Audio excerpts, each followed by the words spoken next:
Good evening. Hi, dobry večer. It's nice to see so many of you, even if it's quite late. First practical thing, if somebody doesn't speak well English or maybe Polish English, you can get the headphones in there and get it translated to Czech. Pokud někdo mluví anglicky, tam bude prostě překlad na sluchátkách. We will speak English, even though we're both Polish, so it will be kind of a funny situation for us both. And let me introduce our last guest of today. It's Martą Lempart, or maybe Martą L, as Polish National Television sometimes call her. She's a lawyer, but also activist and the co-founder and leader of the Ogółnopolskiego Strajku Kobiet, which is like All Poland Women's Strike. I will maybe use OSK shortcuts to make it easier, make it shorter. So welcome, thank you.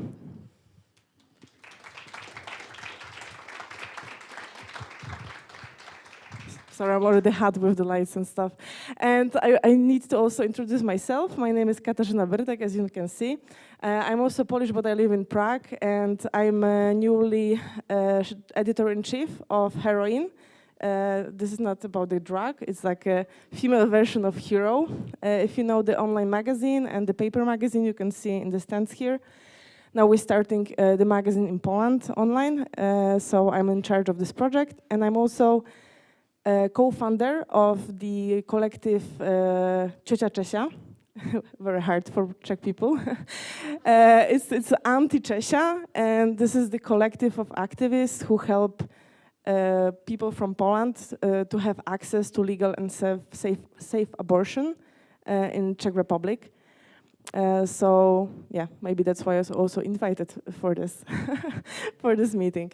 First, I want to start to give some background about what's happened in Poland and how is it with the women's rights and like abortion rights in Poland, and then we will focus more about Marta and her motivation and inspiration. It's Inspiration Forum, so you know we have to talk about it a bit as well.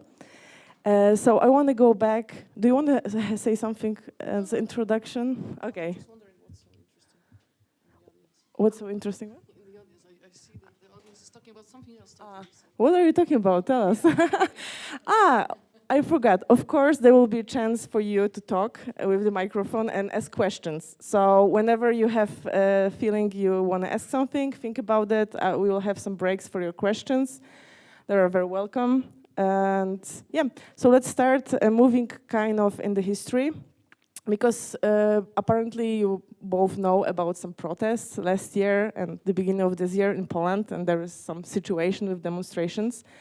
But this didn't started last year, but actually in 2016, when there was first protests, when there was first try to restrict abortion law.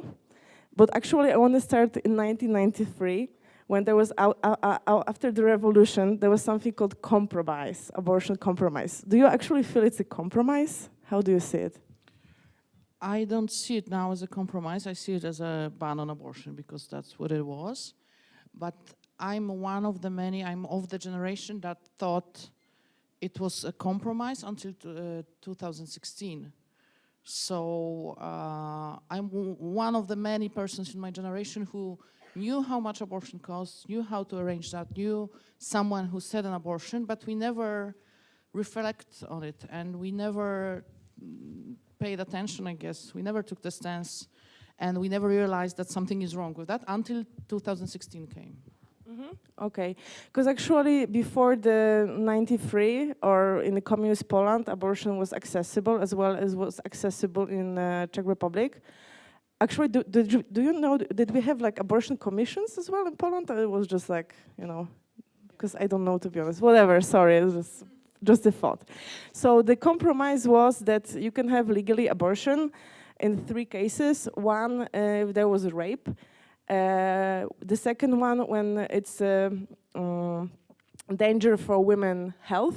Or the third, when there is embryopathological reasons, which means there is some problem with the fetus.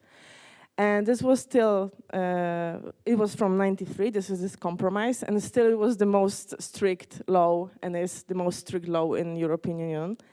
And then in 2013, there was first try, and there was the first black marches in Poland. Were you surprised by the amount of people in 2016 which went on the streets? No, I wouldn't say that, because we have to remember that from the beginning it was kind of an anti-government thing. So what came with this right-wing populist government was civic movements, pro-democracy movements that started forming on a large scale, something that hasn't happened before after transformation. So I myself was a member of something called Committee for the Defense of Democracy. And I think if it weren't for this, we can now say that's all-time conservative pro-democracy organizations, there wouldn't be a Polish women's strike, there wouldn't be so many cities protesting, there would be so many people on the streets, because this is also like an anecdote thing, that it started with the Constitutional Court being taken over by politicians in 2015. And then 5 years after that, we were back at the Constitutional Court having example, finally, why the Constitutional Court is so important to have it and for it to be independent. So the background of it, at least the mobilization and the fact that it happened not only in big cities, lays somehow in these pro-democracy movements that weren't about women's rights and they weren't about human rights. But they were about protesting the government, they were about mobilizing, and about being in small and middle-sized cities, not only in big cities. So we owe them that. This at least idea that we can protest not only in big cities, that we can protest elsewhere also. That's great to mention, actually, and also with the Constitutional Court. I was thinking about it because, like, in 2015, there was a protest against the changes and so on. But, like, you know, how many people really know, like, some Constitutional Court? Like, who cares? You know, kind of like they do something or whatever. We don't remember it from school, or maybe somebody remember.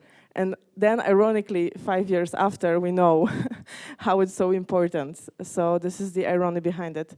And also great that you mentioned that it was, again, all over the Poland. It wasn't just like, you know, some privileged people in Warsaw, they have some problems or something, but it was something which happened in all Poland, actually. And so also in 2016, the OSK was funded. What is the story behind it? Like, who called who? You were in the kitchen, I don't know, drinking wine. We were involved, me and my partner, Natalia, were involved in the Committee for the Defense of Democracy. So where the news about the abortion ban that was on the table in the parliament came, we started talking about it. And the bill then was this absolute total ban, like the Salvador type one, with jail for miscarriage, with no exceptions, just one exception, but women would actually have to start to die in doctor's presence. So the threat to life wasn't enough. It had to be the direct happening on the spot for abortion to be provided. So it was something that nobody has seen. And I guess for us, it was the difference between for people, especially for the people who didn't treat this reality as a ban reality, they treated it as a compromise. However, that was shocking. That was actually shocking. And I was invited to speak because there were, of course, demonstrations, these regular, typical demonstrations on Sundays in big cities, as always. And Even I was invited. Yeah. And I was invited to speak on one of them. And it's actually my partner, it's Natalia, who said that if we want this to work, to actually happen, something to stop that, we cannot do it on Sunday. And we cannot do it so it doesn't hurt anybody. And we started thinking, and when I went there, I called for this national strike to be held on Monday.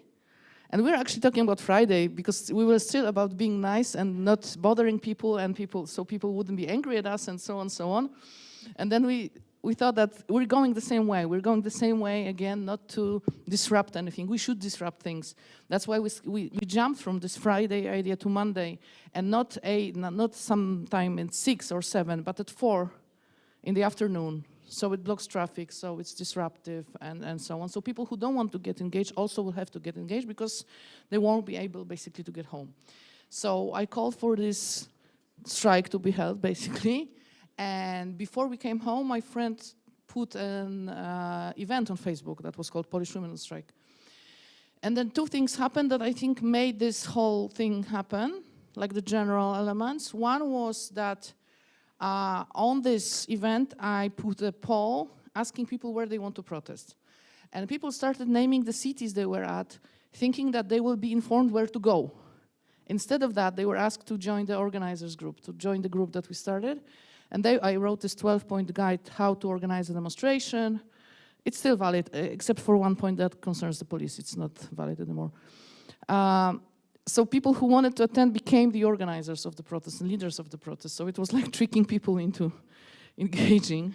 And the second thing was the visuals. And I always say that 30% of the engagement was the visuals. Because Natalia asked her friend, who's a graphic designer, Ola Jasionowska, very good Polish graphic designer, to propose a background for the event, actually, not even the poster or anything like that. And it was the most shared image on Polish Facebook then, because it was so good. It was professionally made, and it was very... so these are the two elements, I think, that made it happen. So people had the group that, with all the advice that you need, how to organize and so on, they could see each other also. So if they were afraid that it will be just 3 of them, they saw that there are hundreds of cities in Poland where there are 3 persons being scared that they will be just 3 of them and people will laugh at them.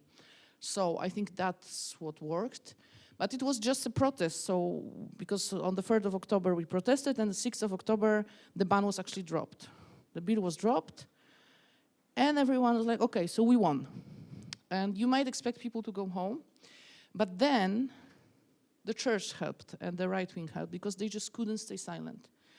And we owe them. We owe them that we became a movement because the whole harassment campaign started led by the church against the organizers, especially in small and middle-sized cities. So people were called out with the names in the churches. The children who were at school, children of the organizers, of the protest leaders, were being harassed by the priests in schools and so on and so on. So there was this whole hateful narrative, like really violent and hateful narrative. And people got so angry about it that we protested again in 3 weeks. Again, 100 cities went to the streets to protest the church's and the right wing's reaction. The hate that was unprecedented. So the women that you would expect to say, okay, we won, we can go home, we got what we wanted, we are at the compromise again. They were like, okay, that's that. I'm done with you. I'm done with you because you put me in danger, you put my family in danger, you hate me openly, so yeah, I'm done with you, basically. So the second protest was the one that became, that we became the movement back then, because we organized again in 3 weeks. And then the whole thing followed. Then we became this force that was protesting about not only women's rights, but Tady jsme human rights, se hnutím, které se snažilo bránit nejenom práva žen, ale také demokracii. A teď už za 5 let jsme uspořádali asi 4 000 událostí. To je síla. Kurva mać and Jesus. Kurva mać is basically what you think it is. There is no false friends here, no false. Actually, the Facebook can be good tool. Actually, our collective also started to work because of the Facebook. I wanted to ask you about kind of 2 emotions, because when you were talking about like the very beginning of it, you were kind of a bit smiling. So I wanted to ask you, how does it feel to be the kind of beginning of the wave like that? I think it would happen anyway, because it was such a huge misstep, I would say, by the government's majority, that someone would do that. Of course, maybe that political parties would do that and they would screw up badly. And they would just use the people and that's that, and nothing would change. But fortunately, it's the people who did that, not the political parties. So I think I'm also, because I'm thinking of these times as these times when we were organizing and talking and everything was still this adrenaline adventure thing. Nobody was trying to kill me back then, basically. So that's the difference, I guess. Yeah. And what was the emotion, the second emotion, which started this? It was like anger, it was hopelessness, it was being disappointed, I don't know. I think I personally treated that as a job, and I was very disappointed with the Committee for Defense Democracy reaction to that, because then I saw the thing that we've had in Poland touching us practically. So having democracy that is based on free media, free elections, and free judiciary, but without human rights safety measures, without human rights meaning anything, without women's rights meaning anything. And it turned out that at least people who decided about what the committee was doing didn't want to pronounce the word abortion. And it was so disappointing, because these were the people that we worked with. These were the people who we stood on the streets with. And then it turned out that they are actually scared. No, I'm not saying people in the field, of course. I'm saying the management and all the PR people and so on. And that was disappointment, and that was thinking that, okay, I would imagine that we are doing this with this organization, with these resources, with this experience that we have. And it turned out we have to build another movement for that. We have to build another protest force for that. And what happened is that the Committee of Defense for Democracy people actually joined the movement fast, and they co-organized the protest in spite of the war, what the Warsaw headquarters were saying, or not saying, because they were just silent for days when we were waiting for the answer. So it was disappointment, obviously, because for me it was obvious that we will do that, and we have to do that as citizens. And I had also the personal story behind, because my cousin was a person who once went through this whole process of being denied abortion and actually being denied prenatal tests that would prepare her for what's going to happen. And it was a really disaster for her. And I thought if that ban would be executed again, maybe she wouldn't survive this time, because maybe it's something that you can experience in your lifetime and then you get over it and you live. But twice might be, I think, too much. And that was what I was thinking, I guess. Yeah, that was that. Well, I think it's important to mention that even if we had these three reasons which can lead to legal abortion, it still didn't work like that and doesn't work like that. So according to different researchers, every year 90,000 to 150,000 women get abortion in Poland. And according to the official numbers, it's not even 2,000. It's a bit more than 1,000. So still, even with the compromise, you had the law, law were like supporting you, and you still couldn't do it or didn't do it. So, like at some point, like the change which happened in 2020, which we're going to talk about, it didn't change that much in reality. Like it changed in some women's or people's rights, of course, but it didn't. It wasn't. The problem was before. Oh, this is what I wanted to say. The huge problem was before that. To make a small break, because I was asked by the organizers to make it a bit like with some videos or something, because it's late and you're tired. We have a small video, and it's a song. It's like a protest song by the team which is choir, and it's one of these. This is with subtitles, so you can read what is it about, and you will have the feeling what it say as well with the emotions. It was sometimes people were singing on the protest, so that's why it was chosen.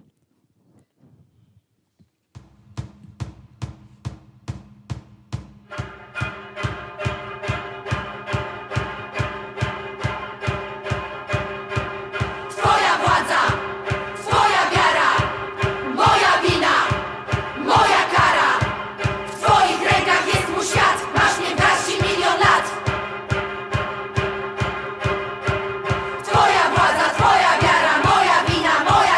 twoich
always have like goosebumps when I see it, but because of the emotions. So let's move to 2020. There was again even biggest protest. This is the photos from the protests. And it was important to say that the protest was all over the Poland. I'm from the city, which is 50,000 people, and there was a protest as well. And even in the smaller cities, like 5,000, there was a protest. So this was like a huge wave. Because one of the reasons to have abortion was banned by the Constitutional Court. As we said, this was the third one. As I said, embryopathological reasons, which means if you have some problem, you cannot get the help. You have to get help somewhere else. And what I want to say? I forgot my question. I know what I want to say. So actually, I always hear like, oh, Poland is so conservative because we have this Catholic Church and blah, blah, blah. But actually like 70 to 80% of people in Poland were against the ban I just mentioned. So why did it happen actually? Yeah, Poland is the country that gets secular the fastest in Europe now. I'm really happy to see them fall because basically they bring it on themselves. Each time any bishop opens their mouth, it's just, yeah, we go 5 points up, they go 5 points down. I think it's that was actually back in 2018 when we saw so many. We had this again protest against the ban on abortion in Warsaw, and I've never seen so many anti-church signs then. And I didn't expect that. I was so happy to see that. And the thing that happened, I think, is that the church, instead of trying, because if I were them, I would create some legitimate opposition and try to pretend that they don't hate everyone, that they don't hate human rights, that they are not basically about hate. And instead of pretending that they are, I don't know, Christians or they, I don't know, like people or whatever, they went full arrogant mode, absolutely against what people were feeling. So they actually fueled the whole rebellion that happened 2 years after that with what they said, with how they spoke, with how they treated people. There was also the pedophilia scandal. There are also pedophilia scandals, of course, because the church is about preserving pedophiles, basically. Their whole organization is about it, but mostly, recently, at least in Poland. And they also, when this whole scandal blew about the scale of pedophilia crimes and the bishops' crimes, because the bishops in Poland are all criminals who protect the child rapists, they started this horrible anti-LGBT campaign that actually resulted in people killing themselves. They started this unprecedented attack on LGBT rights, not only on LGBT rights, on LGBT persons. And that was something that was, I guess, brewing. So when the protests about abortion started, it soon became people turning against the root of it. And the root of it was the church, obviously. We wouldn't have that if Poland was a secular state. Poland is not a secular state. None of this would happen if Poland was a secular state. And the division between the politicians, the political scene, where absolutely everybody is afraid of the church, and the people is like 70%. Half of people in Poland want actually all the bishops to go, want the episcopate to resign. But if you talk to the politicians, they're so scared, even the so-called left-wing politicians, they're so scared to say anything about the church. So I think that it's not that people's minds have changed. I believe people are good. So we were never this nation full of hate like the church is. But the church forced people to take the stance. Are you for the hate? Are you for the human rights? Are you for the hate? Are you for the people? And the abortion thing just triggered that we won't be this background for you. You cannot say that we're a conservative country. We might be conservative, but we don't hate people. We don't hate LGBT persons. We don't hate women. We don't hate everyone. It's you, but it's not us. And I believe that's what happened. So people stayed conservative, I think, at some point about the general views, but they are not about hate anymore. That's the difference. That's the thing that the politicians didn't notice. That's the thing that the bishops didn't notice. And that's what happened in 2020, that people rebelled also against being labeled as the hateful people, because conservative was connected with hating everyone around. And then people rebelled. No, it's not that. We might be from a small city. We might have certain views on things. We might have troubles with accepting certain things happening in the world, but we are not about hate. And that was that. That was the rebellion. Don't tell us that we have to hate someone. We have to hate women. We have to hate LGBT persons. We have to hate refugees. Don't tell us that. That was the thing, I guess. Actually, today there is a first reading in the parliament about the law that will not allow any like LGBTQ gatherings. I don't know how to translate Parada Równości. Pride, yeah. I live in Prague, so yeah. Pride marches and so on. So they don't stop there, and actually there are also like it is said that maybe the abortion will be banned when it's because of the rape, for example. So this is not the end, but actually the question I got quite a lot is.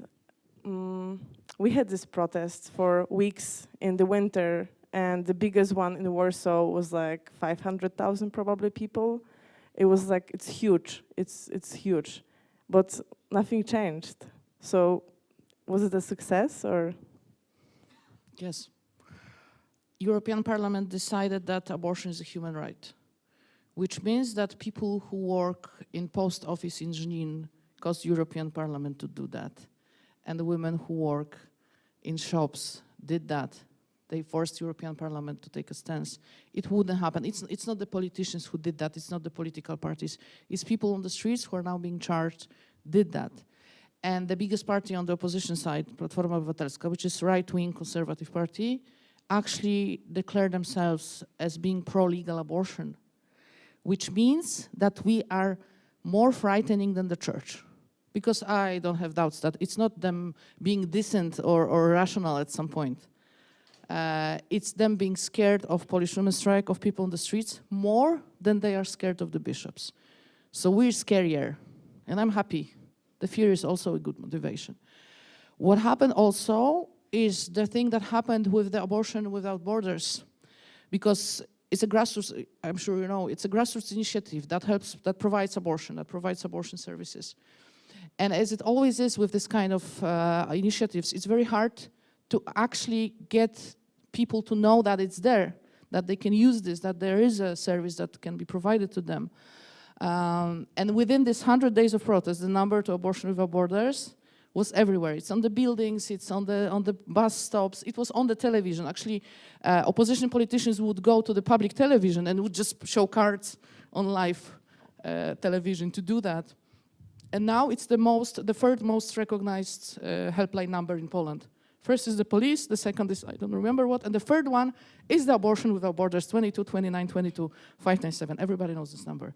So the barrier that always is there when you build a system outside of the system and you have this problem to get to the people who might need that was actually broken thanks to this protest. And there was a report recently.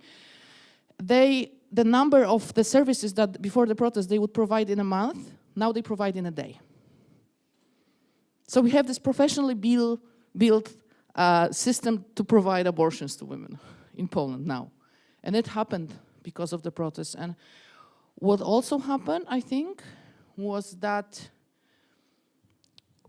I see that we finally managed to convince people that Polish women's strike is a help desk, not a management board, because we had this post-Homo Sovieticus thing that we were providing people with financing and coordination and media coverage and visuals and everything else. And we worked so hard to say, we don't know, we don't want anything in return. We don't want to know. The only thing is that we don't use violence. However you protest, whatever you choose to do, I basically don't care. I don't care. We had people organizing events like exhibitions on the 100th anniversary of women getting voting rights. And we have Klementyna Suchanow throwing eggs at Prime Minister's car. I don't care. I don't care. I'm there to provide the support that people need to organize themselves. And we've worked many years to convince people that nothing goes with it, that they don't have to be controlled, that they don't need to explain, that they don't need to ask, because they deserve that if they want to do something. And that's why we had 600 cities instead of 150. We started with 150, and last year it was 600 cities. Because people actually believed that when they are doing something they believe in, when they are doing something decent, they deserve all the help they can get. And nobody can control them and tell them what to do and ask them anything.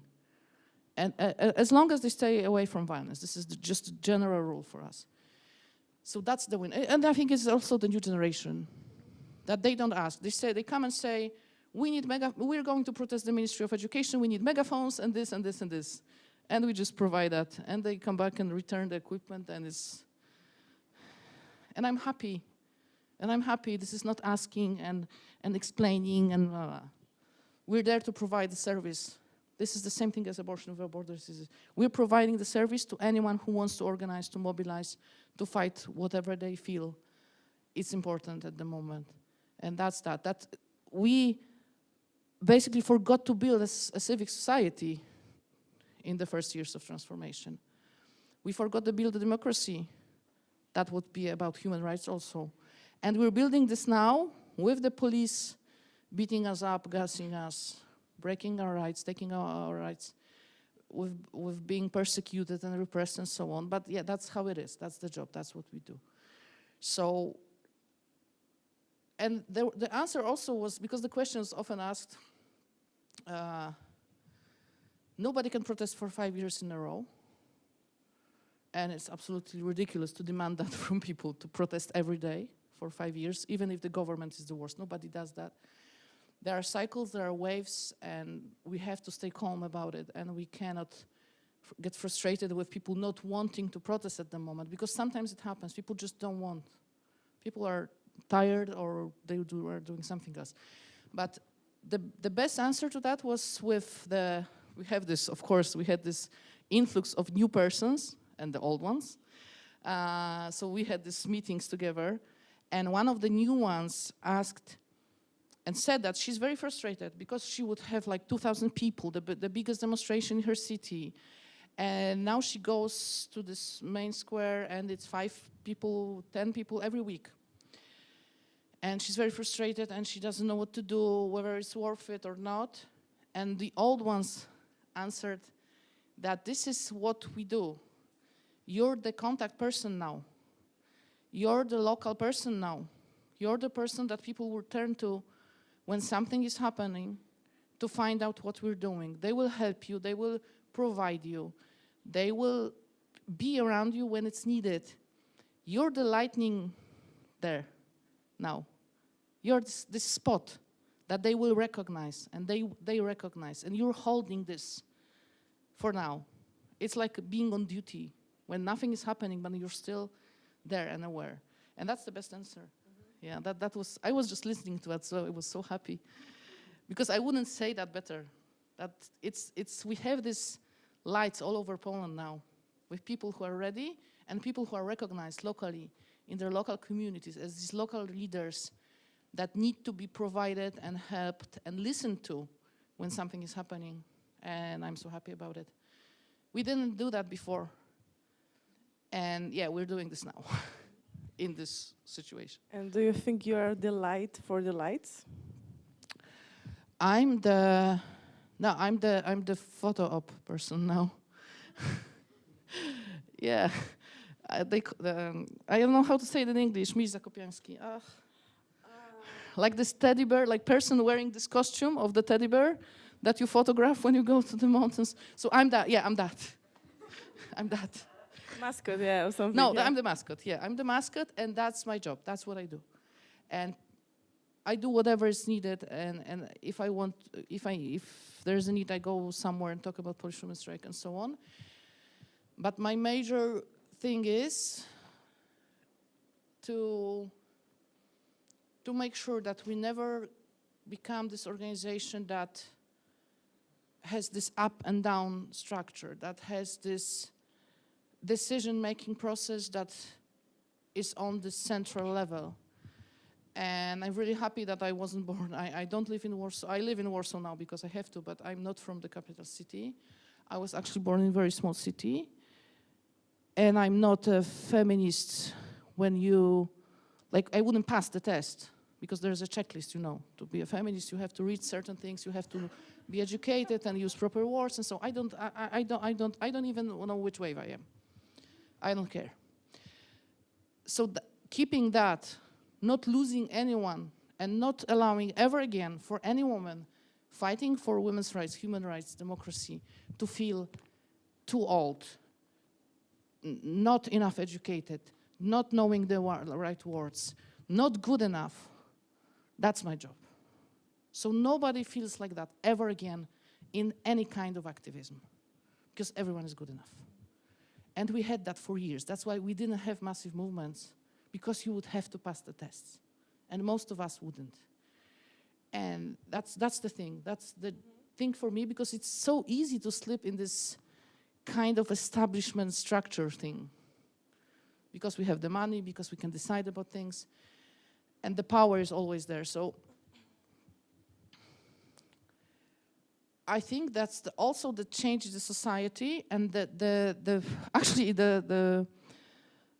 in years going, I see it's easier and easier because the new generation just won't allow that. I'm the aunt. I'm supposed to provide certain services, but I cannot interfere. They wouldn't let me, and I'm happy. That's that. They wouldn't even listen, so it's good. I really don't need that. So that's the civic society. When people know that they are doing right and they don't need to be in any way controlled. That's the thing. Yeah. And that's the goal of Polish Women's Strike as an organization, to help to give fuel and tool to build this society, or we have this ongoing, I wouldn't say fight, we have this ongoing discussion about the goal of our existence, and we have two kind of proposals that absolutely are contrary to themselves. So we have this 20% group of people who say that we should go into politics, form, I don't know, political party, or go into elections at least, because we won't do anything if we don't do that. And then we have this 20% of people saying, over my dead body. And then there's the 60 in the middle of it. And I'm in the middle of it because obviously I'm responsible for people being able to say, being listened to and being able to speak their voice. So one idea is to actually become a political force, and the other is to become the biggest help desk in Poland for people organizing. And I'm much closer to the second one. Because it's something that we never did, and we have to do that if we want the change to stay. We can form a party, we can enter the parliament, we can pretend that new party will change anything. If we don't have civic society that knows right from wrong and will always protest when something bad is happening and will always organize for the change, then in 10 years we can have the same situation, because the political scene will be the political scene, but our society will just go back to how we were 20 years ago, and I don't want that. We cannot allow that. And I think there's always something to protest about, even if it's going to be much better. So I think you had a lot of work to do, and you can exist 100 years or longer. And because Polish Women's Strike, it's an NGO now, and from where you get the fundings for it? 80% is crowdfunding, 20% is grants. And I think it's a good proportion. And still people want to crowdfund even after so many years. Yes. So it's good, and I would really like that to stay that way, because this is also the general vision of how Polish Women's Strike works. It's easier for us to explain to people all over again that this is not our money. This is the money that is common thing, and we just transfer that to you, or we just transfer that to particular groups. And when it's being crowdfunded, there is no doubt about it. There's this general motivation. Yeah, Polish Women's Strike is collecting the money, but we are spending it together on things that we believe in, because it's a common thing. We're just transfer persons basically for that. So We, of course, have international funding. I wanted to ask. Yes, we are actually, it's just, and I cannot wait for the government to try to impose this Russian foreign agents law, because basically the government and the government persons created organizations and stole all the public money they could. So we will have the whole mess about it, and it will all go public. And yeah, I cannot wait to start this campaign, actually, because I think we should confront them on every field. So thinking that maybe they won't get to us if we don't take international funding, or if we hide it, or we avoid certain organizations. It's not a way to go. The way to go is saying, we are financed by organizations that also worked with George Soros organizations. Now what? And nothing happened. And openly confronting them is a way to also, for other people who don't have this in themselves, to be the first ones to say, I will take the hit. We will take the blow if it comes. Because it will come and hit us all at some point, but we will be the ones that will be on the first line. You don't have to worry. We will take it, and we'll see from there. And it has to, we cannot pretend that we, and of course, this is also this xenophobic thing. We're Europeans, and we're members of international community. Of course, we are taking European money. Of course, we are getting international money. They are too afraid to do that because they don't feel Europeans. They don't feel members of international community, but I am one. So yeah, I hope it stays that way. That's why we also registered the foundation, to have the international funding, to also confront government on that, yeah. I don't know if I can say it, but I will say it anyway. But I was very surprised that the Polish Institute, which is like a Polish Institute in Prague, this is the government organization or who promote Polish culture. I saw that they are partners of some events, and it's a discussion about abortion. It's on Ostrava. So I don't know if there is some change, and maybe next time they're going to share our information about protest in Prague or something, but we'll see. They are discussing the ban, actually. So I maybe was they are thinking convincing about it. people to actually ban abortion. Send it to me like, look, what's happened? I'm like, okay. Okay, so maybe there is a good time for you. Do you have some questions? Okay, first row. There is a microphone. I think there is somebody from here, in front. And also, what time is it? Która jest godzina? Jest za... No nie widzę, jak Kaczyński mam ten... Za 15, 9? Za 15, 10 już. 10. No, okay. Sorry, I don't have, and I'm in charge of controlling the time, I guess, or something. Good evening. I get two questions. When is coming the next parliament election? First question. And to be true, I don't know the polls. I mean that I really don't know what the party is now standing on. So what are you waiting? Who will win the election and so on? Basically, you're asking if there is some hope. Yeah, you can know. Or no? Actually, ironically, I want to say that the ruling party now it's called, the shortcut is PiS, but it's Prawo i Sprawiedliwość, which means law and justice, ironically. And the conservative party, as you were talking about, which is on the opposite, has no chance to win. The opposition, if this opposition that we have wins the elections now, and will rule the way that they are the opposition, we will have post-peace with neo-fascists back in power in 4 years with the constitutional majority. That's how bad they are. That's how bad the opposition is. So we're screwed, basically. The elections are in 2023. And the only thing the opposition is doing is taking voters from themselves, not from the government, and not convincing people who don't vote or people who are not decided to go and vote, actually. And yeah, that's I used to work in a ministry, and I had this friend that taught me everything there. And she would say, if it doesn't hurt you, it doesn't hurt you.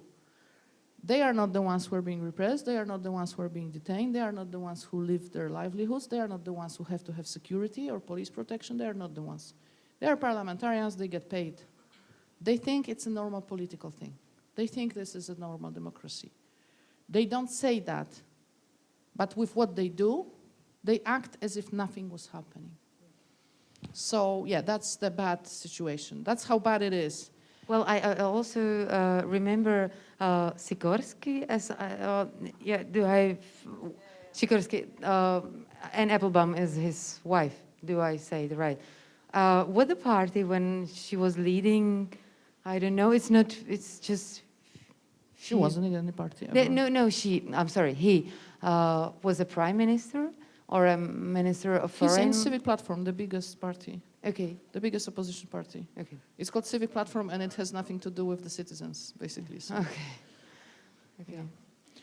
Yeah. Well, we have to, what we can, at least we should try doing, because, this is the thing that we actually failed to do last year. This is something that hasn't happened, although it should have. We had so much power back then that we thought that the change would come, that would mean all the political parties, the opposition parties, actually putting these decent, hard-working politicians that they have in the spotlight.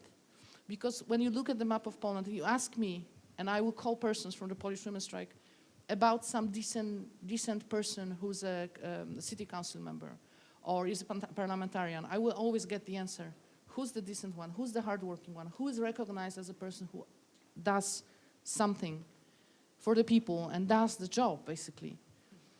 But these are people who don't get first places on the voting lists. They get 6 or 7. They are being actually punished because the colleagues don't look that good in this background.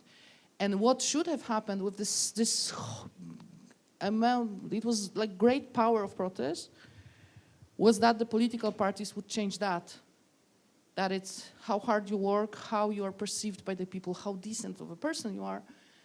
That would decide what place on the list you have. And it doesn't matter which party it is. It should happen in all of them. All opposition parties, it should happen. And it didn't. And we kind of missed that moment when we could try to force that. But we still have 2 years to go. And I think that's the obligation on our side still, to try to do that. Because that's the only way for people to actually go and vote. Because we need more votes. We need young people to go and vote. We need people who are in the process to go and vote. And they won't go and vote with this political scene. They just won't go to the elections. And I cannot say that, I can say that I understand them. And I know there will be the young people will be the first generation who won't be blackmailed into going and voting because if you don't vote, blah, blah, blah. They don't care. They won't. I'm the generation that was shouted at and blackmailed into voting with this lesser evil conservative thing. But I'm the last generation to do that. The young people just won't go and vote if they're not offered something that they perceive as valuable, as decent, as reasonable. And I'm happy. Although, of course, we might lose the elections because of that. But I'm happy that there comes the generation that will not be blackmailed into voting for lesser evil. I'm happy. Yeah, and everyone's angry when I say that, in Poland at least. Because we still have this, you have to vote thing. Any other question? Oh, a lot. Hello, I'm actually from Slovakia, so we faced a similar situation, and I think, thank you for what you are doing. I think it's very inspirational. I'm wondering, do you think before the elections that PiS will try to restrict the abortion law again? There's actually another ban on the table already, and then there's one frozen from 2018. Yeah, I guess they will be doing a lot of things. Because what's happening is them like bringing these things on the table when something is happening, so also to distract, to make people pay attention to something that is, yeah, I think they will. But it's not working anymore, the system, anyway. So it's horrible, but we are kind of in a clear.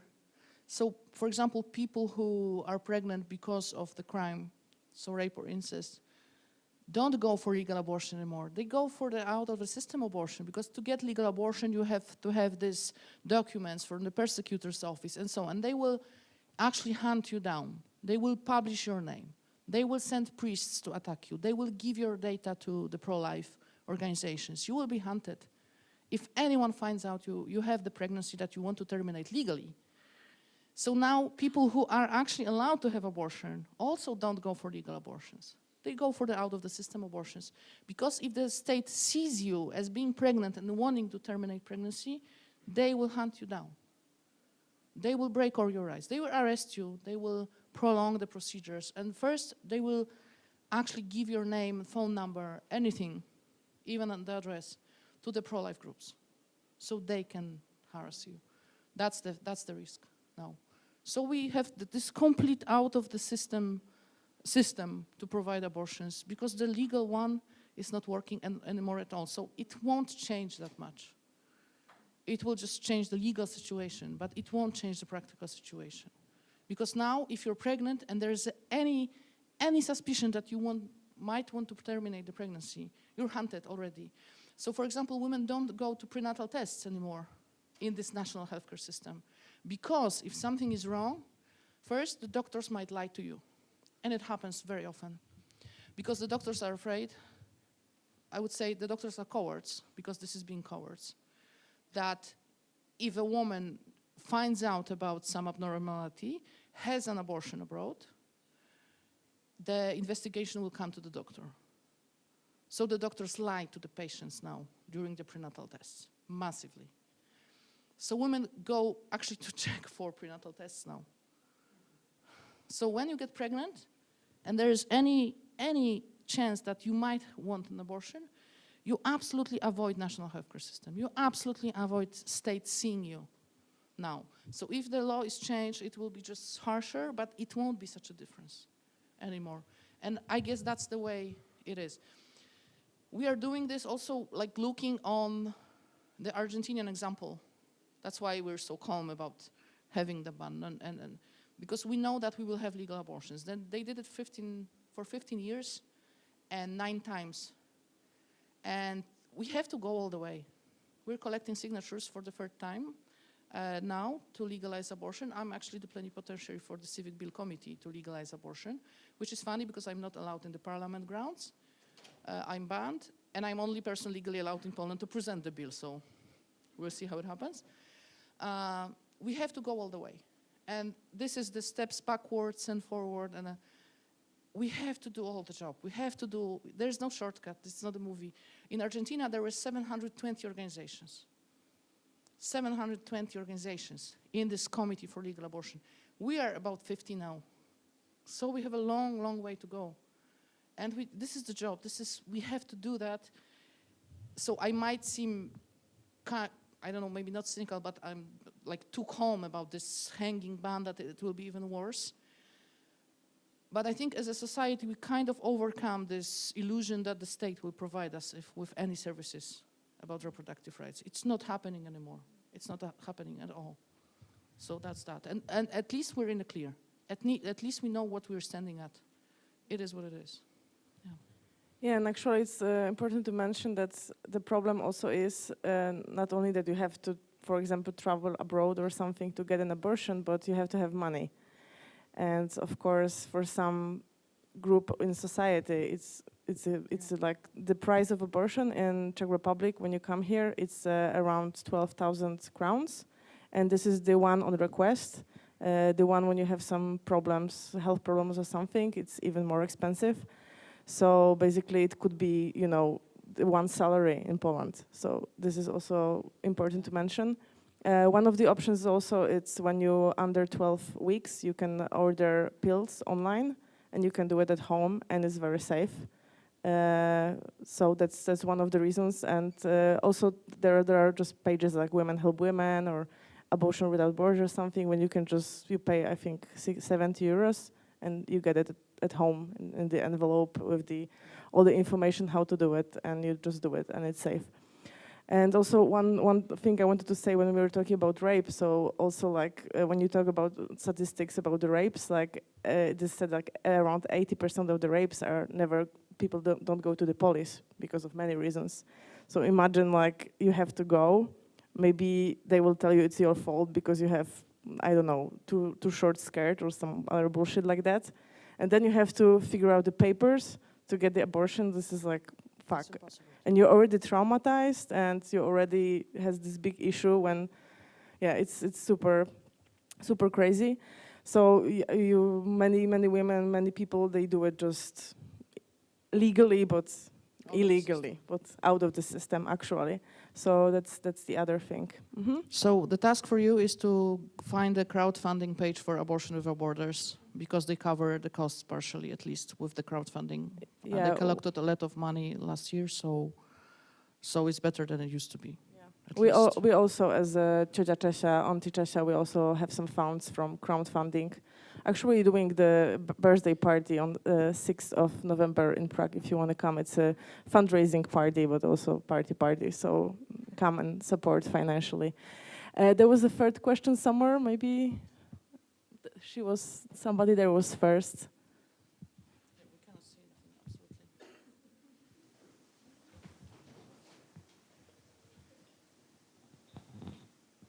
Good evening. Thank you for your talk. I was really touched by you saying like Polish people are not people of hate, but I also know you get threats. And I was kind of curious if it's more from individuals or some organizations, like, yeah, if it's more organized or just like some angry people. Thank you. Yeah, you name it. It's like 100 per day, so yeah, it's whatever it is. It's people, it's organizations, it's the major thing is the national television that would do specials on me and the whole campaign against me, and it actually worked the same way as it worked with, fortunately not the same way as it worked with Paweł Adamowicz, the mayor of Gdańsk, who was finally assassinated thanks to the campaign that the national television ran against him. There's actually court ruling on that the TV propaganda caused Paweł Adamowicz's assassination. And I had just similar situation, so there was a person who actually, under this influence of this propaganda, was aiming to kill me, like I think 2 weeks ago or something like that. And I was under police protection, and they managed to catch the person, and he's now detained for 2 months, and the trial being ongoing and so on. And it was the same profile as with Paweł Adamowicz's case. That's why the police reacted, because they obviously hate me. So there is a whole political story behind that. They are saying that, even the worst citizen, meaning me, the worst person in the state is getting protected by the big guys in uniforms. So that's humiliating. But there are also a lot of groups, and there are many people who reacted to that with the bigger scale of threats. And there's also something that hasn't been happening. It's the correspondence, actually letters coming to certain addresses, like my parents' addresses and so on. So this is it's not scary for me, because I have this coping technical mechanism, as you've seen. I'm talking about technical stuff mostly, for most of the time. But people around me, people who loved me, are really scared. Like people who are, especially people that I work with, who are like the bravest, strongest people, they are terrified now. And this is hard, and it shouldn't happen like that. But I guess that's the way. But it's not the people, it's not the groups, because they are the ones who are actually under influence of what the state is doing and what the state television is doing. They were doing this to Paweł Adamowicz, they are doing this to Donald Tusk, they are doing this to many people, and they were doing this to me, hoping that finally someone will appear and put an end to it. And that's hard. So I wouldn't talk about, the messengers, because it's state-fueled, it's state-organized, it's state-run, whatever is happening to me or to people in the movement. And that's why it's so scary that All the local publishing outlets, the local news portals and so on were recently, I think 3 months ago or 4 months ago, taken over by the government, the state-owned company. Because it means that the campaign that was run against me on the state television, the national television, now can be started and aimed at any local activist, any local organizer in this local media. And it hasn't happened on big scale. But I have it in the back of my head that the same thing that happened on the national level on the state television might now happen to any local organizer, any local leader. So that's the scary stuff. But you know, coming here, I had this, I talked about it. I walked here, nobody was escorted, so I didn't have to have security. And we don't have to, you know, the police, just guys standing here, because in public events I have to have. And I actually could use my headphones and listen to some music walking the streets. So yeah, that shouldn't be like that, I guess, but it's this breath of a freedom thing, I would say, because in Poland I cannot do that. Not because I'm so scared, but people around me are afraid, and I have to listen to them. I have to make them comfortable with what's happening. I cannot go against them because I see how much it costs them. And they are not like weak people and easily scared, so I have to listen and I have to kind of go along with what they, yeah, that's how it is. So your coping mechanism is you don't just try not to think about it, or yeah, it's a how can you live like that for so many years?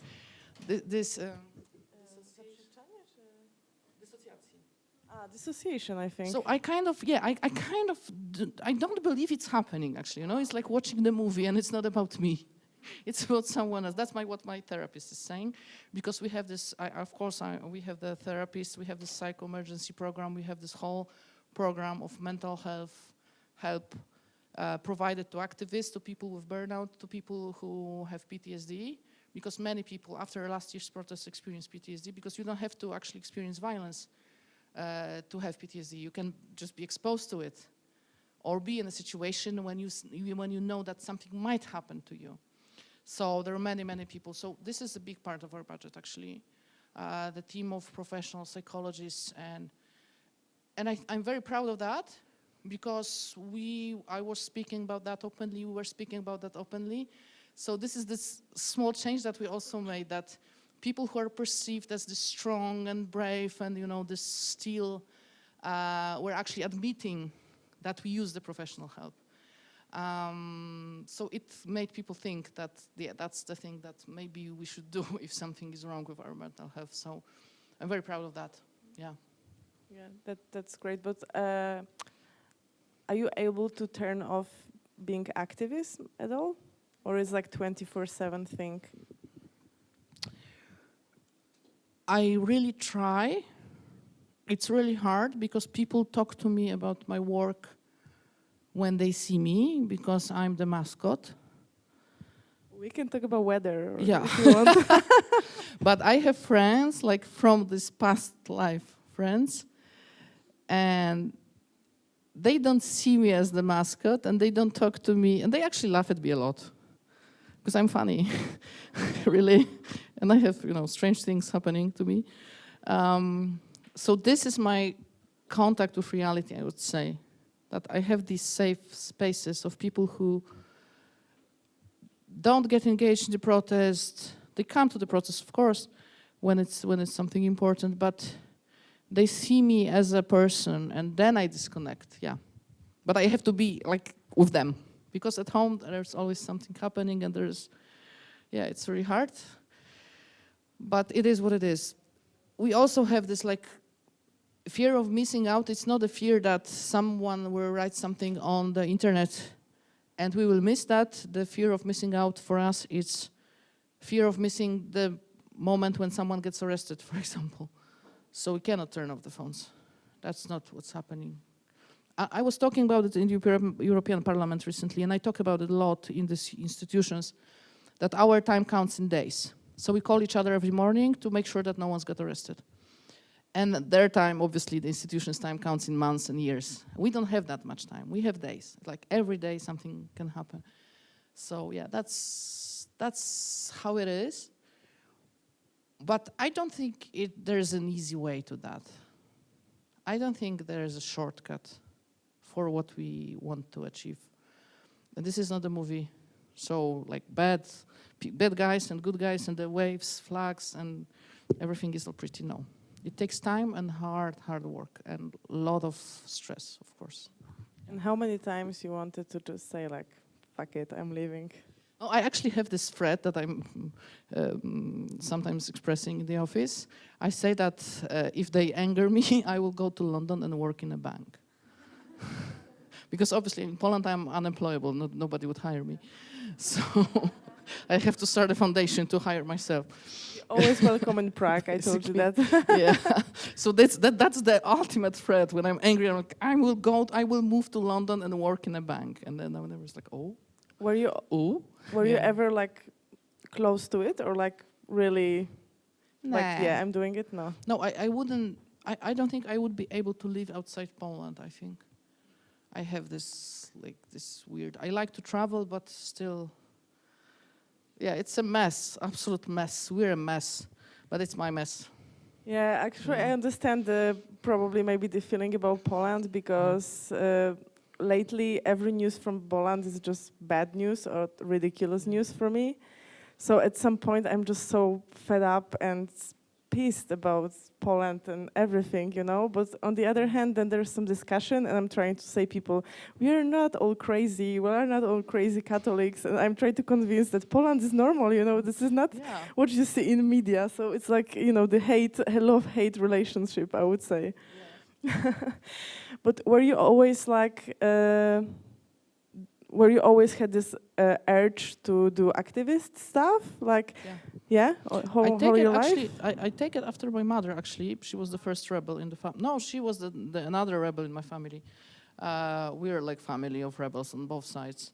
My grandfather's brother was the part of this famous escape from Auschwitz. They drove a car with the main gate dressed as SS people. So my grandfather's brother was in this escape, and we have many stories like that. So my grandparents were in this previous opposition, of course, and my mother was this rebel because my mother is a speech therapist, and when she started her work, we had this 19th century system of special schools and boarding schools, horrible system that would basically make deaf children being unable to decide about themselves, about anything, and their parents. So they couldn't choose school, they couldn't choose job, they couldn't have life. It was 19th century system, like this closed institutions, and that's that. And my mother was the one who rebelled against that. And she started doing this professional speech therapy and with aiming for children with hearing impairment in Poland to be able to go to any school, to study anywhere, to have any life, any job, anything. And as you can imagine, there was a system, and then she started a small association of parents who wanted that for their children. And then the system hated her for some time, obviously, because it was better for the system to have special schools and no control over them. And then the whole system had to change and to provide the same services that my mother is providing. And she won. She blew this whole thing up, from down to up. And we have now integration schools, and parents of children with hearing impairment can choose which school they want their children to attend, if they want their children to use sign language, or they want the speech therapy, or they want both. There's a choice now, and there's a parents' rights re-established to decide about what's happening with their children. Because this is, again, about freedom and justice. It's not about poor children being treated or parents. It's about freedom and justice all the way. So that's the example, I guess. And I worked as a volunteer in this center that my mother started for like 20 years. So I'm actually an author of the sign language bill because I'm a lawyer and I used to work for the Ministry of Labor and Social Policies. So I'm the co-author of the sign language bill in Poland. So that's that. Yeah, that's the tradition in family. One more question. What time is it? 10:10. Oh, okay, that's great. There was another question somewhere here.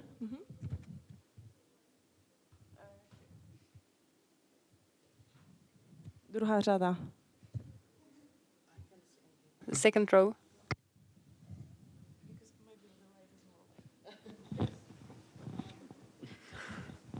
Hello, thank you. I have a question. I've been trying to find answer for it for quite a long time. So What's it's the meaning of probably- life? Kind of, yeah. It's probably going to be difficult to answer. Wow, okay. But it's very difficult for me to understand where the fuel to oppress other people, the will to oppress other people is coming from. And I still can't, I don't believe they believe that they are pro-life. They are just oppressing other people. And I don't get it. Where is it coming from? What's their fuel? And you are, facing it daily. So what do you think is the answer? The answer is religion. There's no religion in the world that wouldn't like to become a state religion. There's no religion in the world that doesn't aim to become a state law. That's that.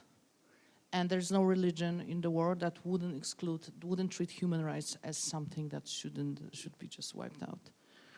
I know it's a controversial thing to say, but that is my experience at least with the Catholic religion.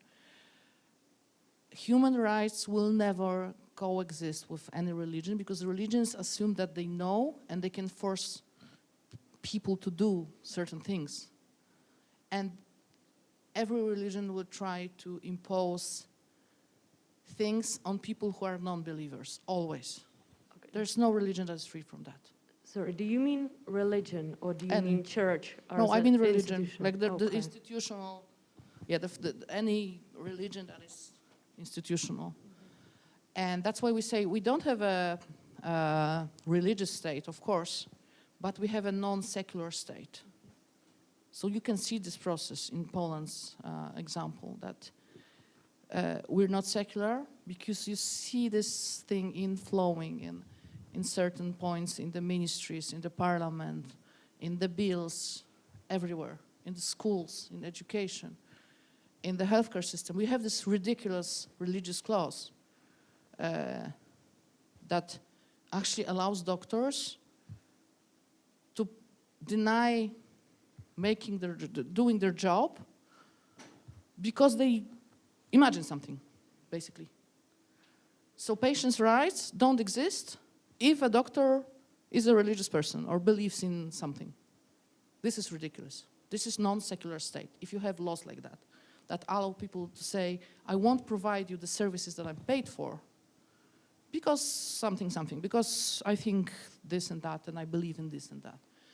This is non-secular state. And I know it sounds really harsh, but I think I'm quite beyond the point of caring now anymore. Yeah. Actually, I will add that when you think about the biggest religions in the world, there is no big religion which women are equal to men in the rights. So, yeah, that's what I really needed to add. And I believe in secular states. I believe that secular state means the state that has always, in every minute of its existence, defend themselves from being taken over and becoming non-secular. That's how hard it is. So it's like the safety measure thing that we have to, when you have a secular state, you have to have these safety measures because it will always go towards non-secular at some point.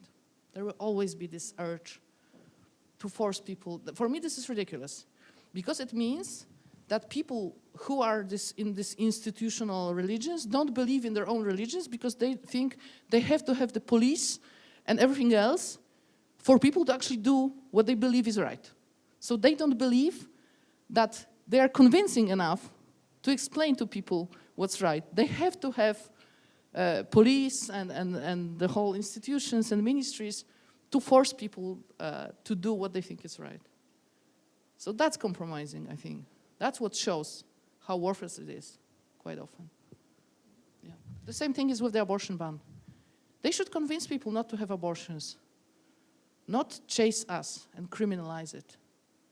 They should be convincing enough for people to not want abortions if they care about it so much. But they have no power to do that, and they don't want to do that. They prefer to take over a state and form a law that will impose their beliefs on people who don't believe in their religion. And this is not good, and it shouldn't be happening ever. The crazy things also about the women's rights, it's like sexual education is non-existing basically at school, of course.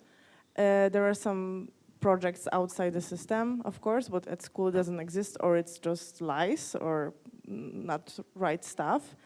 Anti-conception, like it exists, of course, but the access to it is not as great. And for example, for the 72-hour pills after the intercourse, you have to have prescription, which is like now you can have e-prescription, so it's easier, but still like what? So what happened before, like some preventions, nobody cares. No prevention. Then the 9 months, it's just sacred, it's great. We care about it. And then, for example, you give a birth to a handicapped child, nobody gives a shit, So this is crazy. They care just for the 9 months. Nobody cares how to prevent having abortions, not in the sense of banning it, because everyone knows like it will not work. It doesn't work. It's just proofs for that. So instead of investing money into anti-conception and quality sexual education, no. We just try to ban the sexual education. There was a project that maybe the people who are sexual educators will not be able to do the job. So this is absolutely insane. Mm-hmm. We're back to hate, because it's about hating women and hating people making their own decisions. It's the same thing again, over and over and over again. But that's not how we are. 69% of people in Poland are for legal abortion now. We started with 37 in 2016. Now it's 69. And 52% of people are actually pro-gay marriage. Not the civic partnerships, it's gay marriage. So it's also the governments and the church effect. We would have 9 cities when people would march for Pride before this government came. Now it's 27. And in Wrocław, which is a big city in the west, it would be like 1,000 people. Now it's 15,000 or 30,000 because it became an anti-government thing. And it also, with this reality that we have now, there's no middle. You can be on people's side or on the government side, on the hatred side or let them live side, basically. Leave them alone side. This is the civic side now. You cannot be in the middle. You have to take the stance. That's what the government is doing to people, which actually works good in a way. Because we see the change in this attitude to abortion. We see the change in this attitude to LGBT persons' rights. Of course, it's a painful process, and it shouldn't be like that. It shouldn't happen. All those things shouldn't happen. But that's the outcome. That's the outcome. 27 cities marching for Pride. Of course, with the police and the gas and everything else, and they want to ban Prides now, so we will have even more and bigger, because that's how we are. I cannot wait, actually. But that's the painful process, but it's happening. We're not about hate. The government is, and the right wing and the church are about hate and lies. And what happened, I think, with the abortion thing also, that nobody is daring now, as on the opposition side, for example, on the democratic side, to say that abortion means, that ban on abortion means no abortions. So the big lie that the ban means no abortions is just left to this radical right and the church. They are just stuck with the lie. And what changed is people don't get the lie anymore. They don't say it anymore. Everybody knows how much it costs. Everybody knows how to arrange that. Everybody knows someone who said an abortion. And you cannot just turn people back to believing the lie. This is the win. This is the thing that happened. It's just regular people admitting, yes, we know. We know that the ban on abortion doesn't mean that there are no abortions. It means that it's available to rich people. That's that. And that's the biggest thing for me, I think, with this mental change in the society when it comes to abortion. One more question, maybe? No? There was somebody there? Okay, so we're in inspirational forum here. What inspires you as an activist? or as a human? I'm actually quite technical, I think. It's the job. So somebody has to do that. And I'm good at that. And there are things that need to be done. And I guess that's that. I think it's the justice thing. So I don't have it like, oh, there are people who need to be helped and we should, like lean over. No, I'm just angry. There are many things that should not happen, should be changed. Because it's not fair that when you live in a smaller city or you have worse education or when you have a person in the family who's a disabled person with disability, or when you're a single mother, certain things happen to you that shouldn't be happening.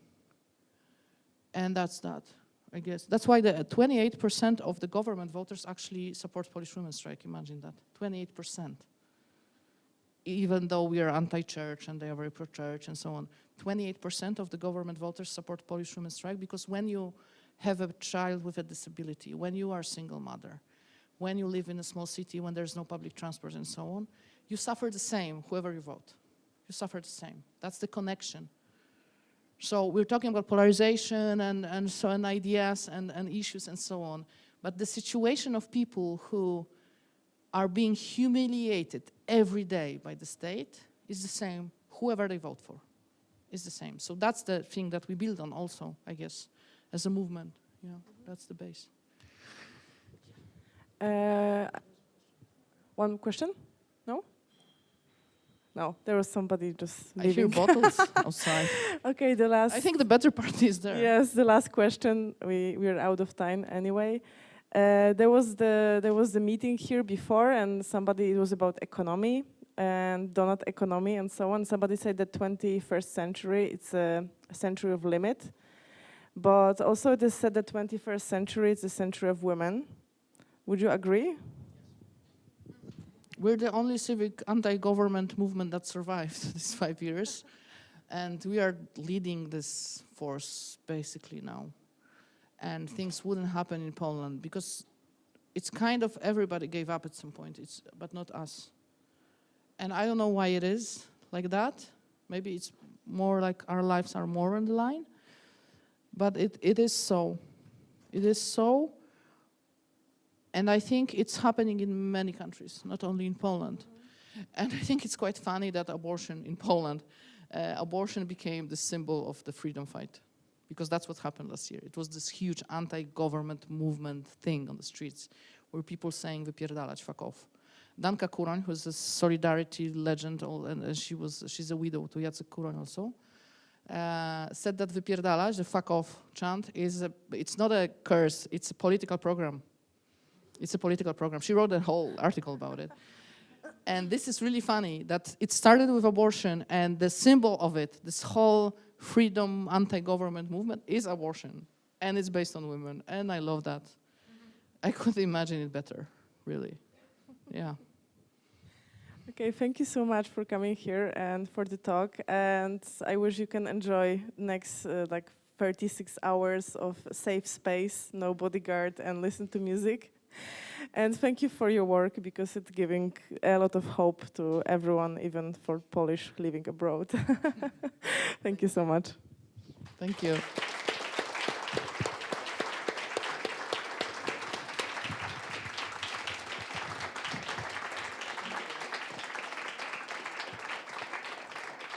I have to add the anecdote. We have to have